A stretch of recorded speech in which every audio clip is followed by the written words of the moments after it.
were you surprised that these Sahel leaders have a large following in the Gambia among the youth?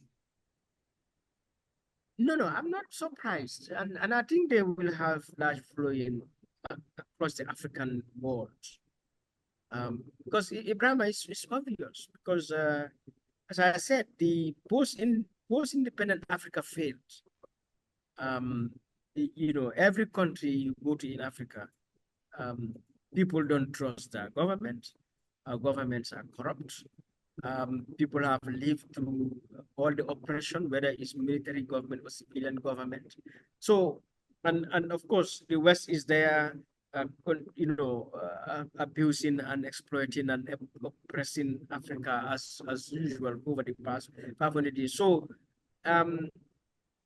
therefore, anyone who comes around, it's just like Jammeh had good currency recognition, outside of the Gambia and across the African world, because people are fed up with the African government and they're fed up with the West. So anyone who comes to say, so even if you don't do anything, but tell them, expose the facts, the contradictions, it makes us feel good. We cannot do anything about France, but just insult France for us. That's okay.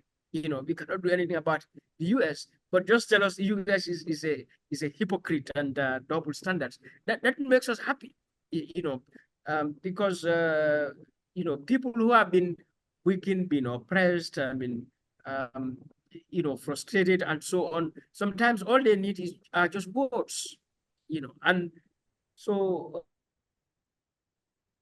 it's been received in the Gambia and across Africa. It's not a strange thing.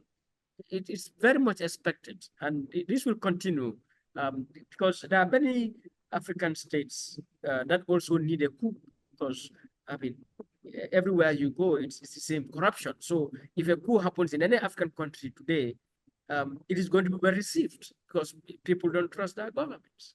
Yeah, so it's not strange. Does that statement of yours tantamount to you supporting Coups because of the frustrations of the African people? No, I don't support Coups. I think Coups are really terrible. They're just a manifestation of our failure, and they compound this failure. They aggravate our situation, because we need a free environment, an open environment, a safe environment. And so even with the civilian so-called constitutional government, that is a big problem. You come to Gambia, incidents of arbitrary arrest, detention, in Senegal, in Ghana, in Kenya, they are shooting people on the street. You see, police shoot people on the street. So if that can happen in a so-called civilian government, imagine if it is a military government, which is over, overstepping legal, judicial processes and so on. So a military coup is just a deterioration of our situation. If you go to Burkina Faso today, whilst people are jumping, the incidence of arbitrary arrest and detention and summary execution in Burkina Faso today is very high. You will not get it. But if you have sources, try and get sources inside what is happening in Burkina Faso or Mali, or Guinea. So a military coup is terrible, but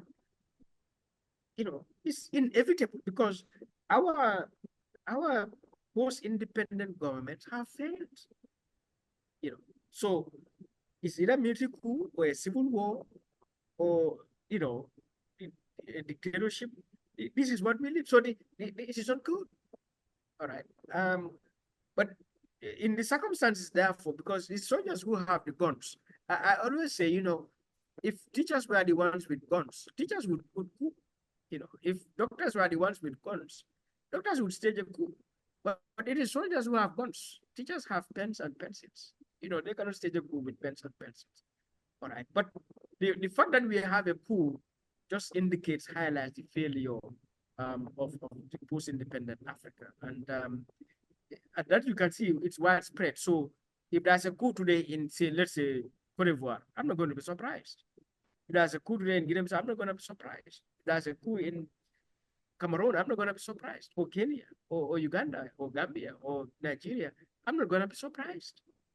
Because the vast majority of Gambians, of Nigerians, of Angolans, of Kenyans, of Ugandans, they're fed up. They don't trust their government. And, for a fact, because all of these governments are, completely corrupt, incompetent, inefficient, and that is very obvious. So this is our tragedy. Yeah, but Madi, let me interject here. Wouldn't these statements be tantamount to incitement of coups? Because if you mention, for instance, the Gambia, one would say why the need for coup? Because 22 years, Jammeh deposed Sadara Karabajawara and then put off the uniform and became a civilian. And after 22 years, well, the rest is history. Now, if, for instance, naming Gambia as an example, maybe this statement you need to clarify that the Gambia don't actually stand a place to to be in the example, the league you are calling, because I don't need to clarify. I don't need to clarify anything. And nobody can incite it. I'm sure Jammeh did not go to anyone to tell him to stage a coup, or he don't listen to anyone to say, let me go and stage a coup, or or Traore, or Thomas Sankara, or Rollins, or Abacha. No, you can't. But you are a prominent human rights activist. A lot of people read your articles. A lot of people look up to you. So, and if you make a statement, it should really be in context. Otherwise, some people are going to run with it. That's the point I'm making. Yeah, but that is a misrepresentation. I mean, if you are following the context, you said context, then if you are following the context, you realize that nobody would run with it. I mean, because why did coup happen anywhere in Africa since independence? If you check around Africa, it's all about corruption. That's what you hear. It's about corruption. It's about abuse of power. It's about inefficiency of the government, and all the other troubles, insecurity, and so on. So, and these are, again, not my opinion. You look at government reports. You look at NGO reports. You look at UN reports. You look at media reports. In each and every African country, what is consistent, what is a top item is corruption, it's abuse of office, violation of human rights, self-aggrandizement. Those are the things. Each and every African country, you will come to see that. And so, what should one expect in that situation? I think all African countries are standing on a powder keg. It's a matter of time. They will either end up in a coup, or some civil uprising, or in some civil war, or I mean, in frustration is widespread, and that has been our history since independence in Africa. Each and every African country, that has always been the case. So it's just a question of which country had the experience and at what time. Some is a continuous experience. I mean, you look at Senegal, the new leadership, maybe there's some hope in somebody place like Senegal. But how many times Senegalese have come out to protest against the government, and tens of people shot to death? It's uncountable. All right. I mean, Ghana, Sierra Leone, Nigeria, it's uncountable. And why it is happening?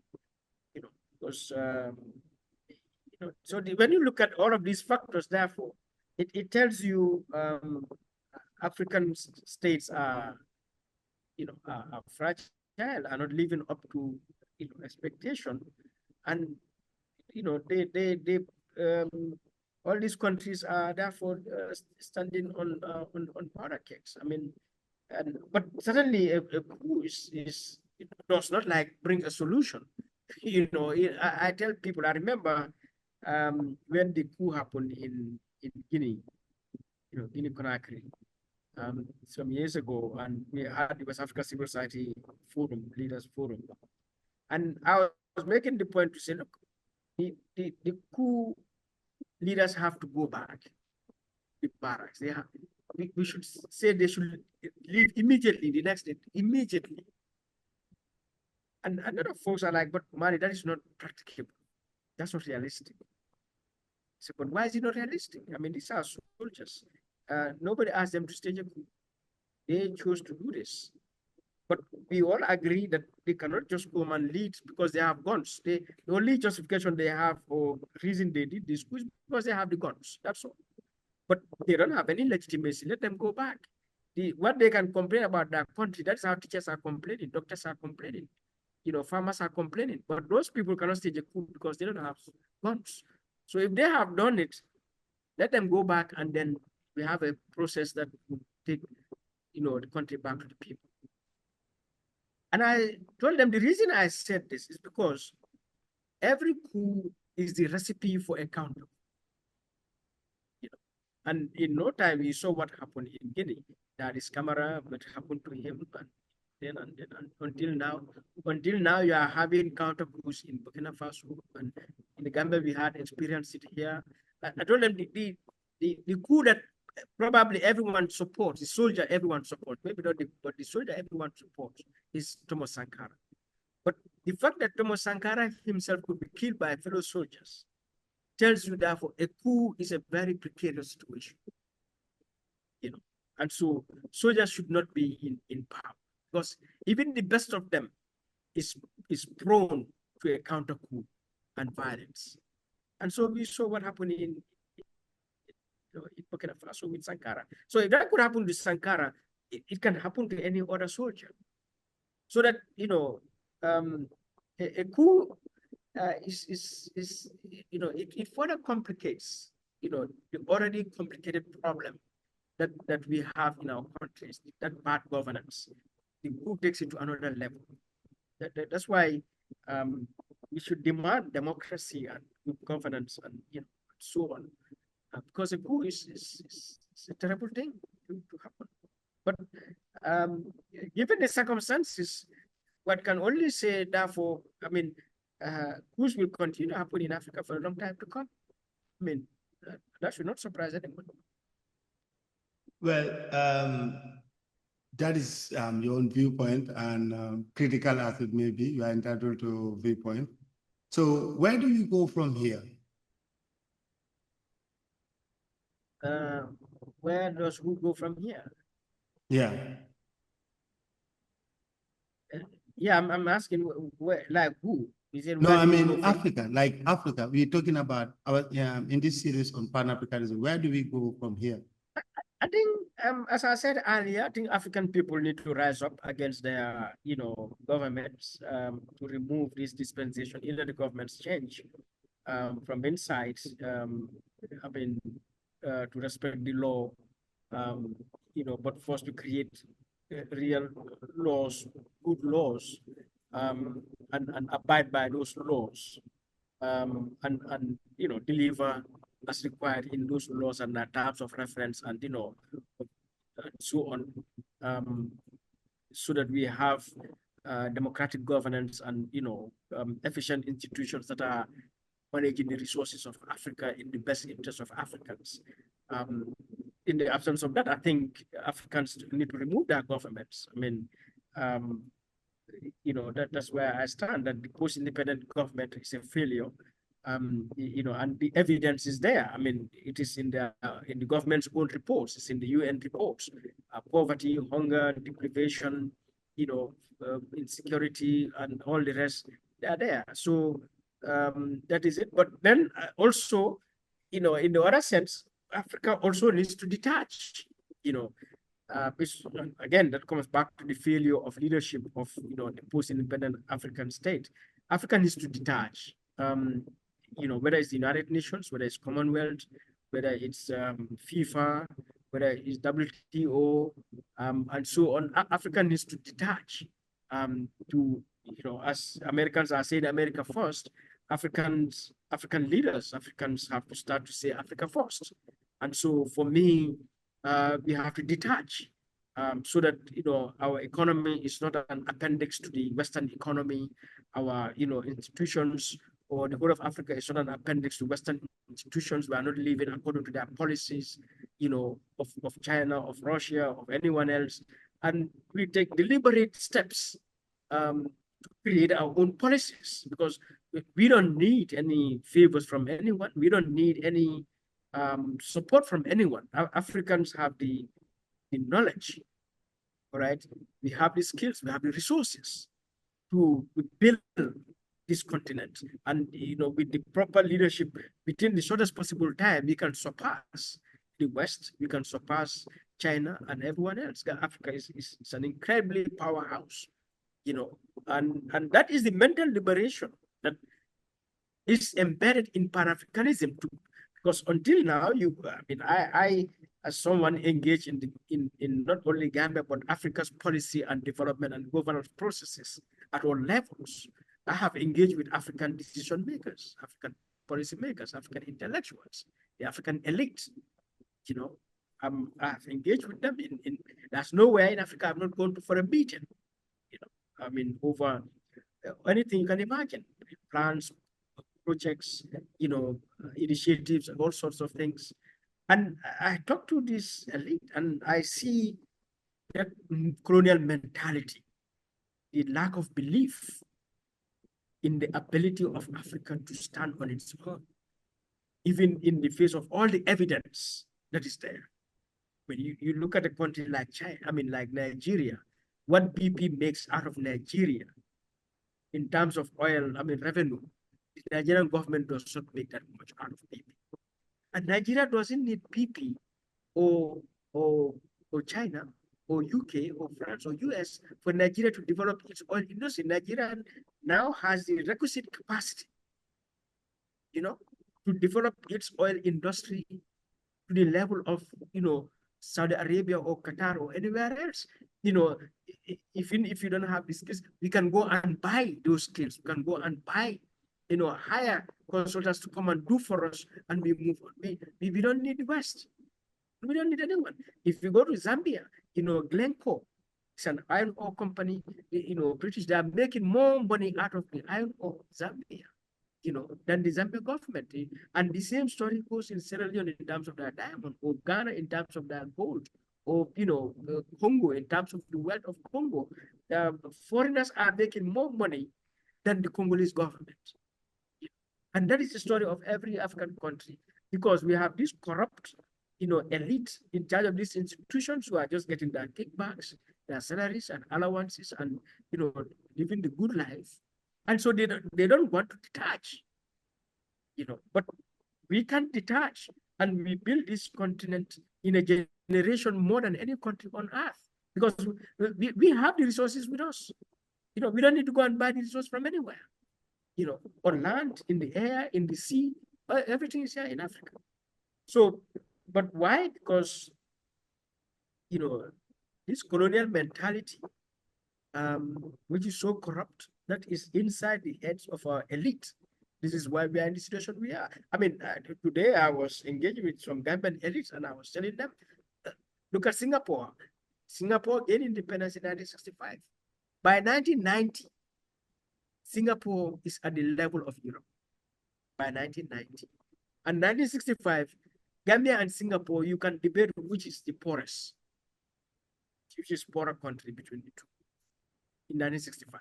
But by 1990, within a generation, Singapore is at the level of UK and France and Germany.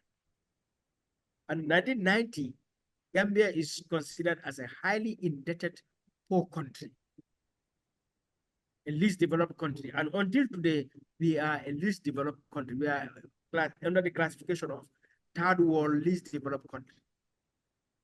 So what is the problem?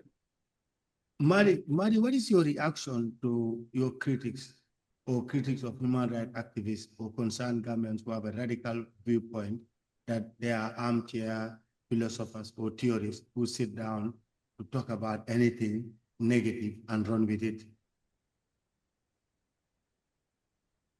Well, How do you say it? It is your opinion. So I guess it's an opinion, you know. Um, so I would want them to face me or face the people and they tell us what is their solution, what is their idea, and and, and see, what that means. Um, certainly Madi or I guess those people they call armchair activists. Um, uh, what can you do? I think like I'm not elected public office. I'm not appointed in public office. I'm not paid from public funds. So maybe their focus should be really to those people who have been elected or appointed and supposed to deliver and they're not delivering. And they have to be held to account. And that is what some of us do. I will not pick up a gun. Um, I will not, I don't know, burn down any place, right? But then um, what I'm saying is what I am saying to say, no, this is not it. And I wish any of those people, I mean, would say, let's go and debate this at the public forum. And then we see. So I think one, it is a manifestation of ignorance for many people who say those things. And that is also one of the symptoms of colonial mentality, because you get so ignorant about your environment, your circumstances that, people come to, but Madi, don't you see anything good about this government? I mean, a citizen, that is a terrible thing for a citizen to say, because the citizen is not supposed to praise the government. The citizen is supposed to hold the government to account. And the government is not supposed to do 1, 2, 3 good things. The government is supposed to do good things 100%. Because government, be in the government, we put high standards. You have to get this qualification. We, give you a lot of power. We give you a lot of resources. Right? We give you a lot of immunities. You are supposed to have necessary education skills and so on. So government is not supposed to make a mistake, because government is supposed to have all the tools and resources, supposed to, study everything to make sure they are making informed decisions. So government is not supposed to fail. So, but if people are ignorant, they accept government failure, not realizing that government failure is a violation of your right. And that could be the taking of your life, I mean, the destruction of your future. And so on. Look at the Gambian youth going backward. Can you imagine? You live in your own country, you have no idea, you get so frustrated, you see no opportunity other than to go to the Sahara Desert and to join a canoe to go in the high seas. I mean, that is the height of what it means when government fails. It can kill you. So if you hear people say those kind of things, one is a manifestation of ignorance, but also is dishonesty. A lot of these people who say these things, they are dishonest. I mean, somehow they are benefiting from the system that obtains. They may not be even elected or appointed public officials. They may be family members, friends. I mean, people somehow attached who are getting benefits, through the system. So at the end of the day, even if it is the immediate interest, immediate needs, they will still want to keep it as it is. So they hear somebody like Madi or so, these are armchair people, and so on, So that also we have to understand the nature of what a lot of these people say. But then at the end of the day also, it's my right. That's just, you can say that Madi is an armchair activist. It's also Mari's right to, say what he's saying. So maybe you got to respond to Mari in a different way. I mean, so like today I was engaging with some, elitist people, and I'm like, they say things, and like, I did not say this. You are misjudging me. Yeah, but Mari, you said, I said, yeah, but look at what I'm saying. I'm giving you evidence based on the law, based on reports. I'm quoting reports, Auditor General's report, National Assembly report, Presidential Inquiry reports, Investigative Journalist report, UN reports. So when I say the government is corrupt, because they're like, but you cannot say government is corrupt. There are some other good people. I said, fine, right? But I'm giving you reports. So if you tell me no, that government is not corrupt, give me a report to say that says government is not corrupt.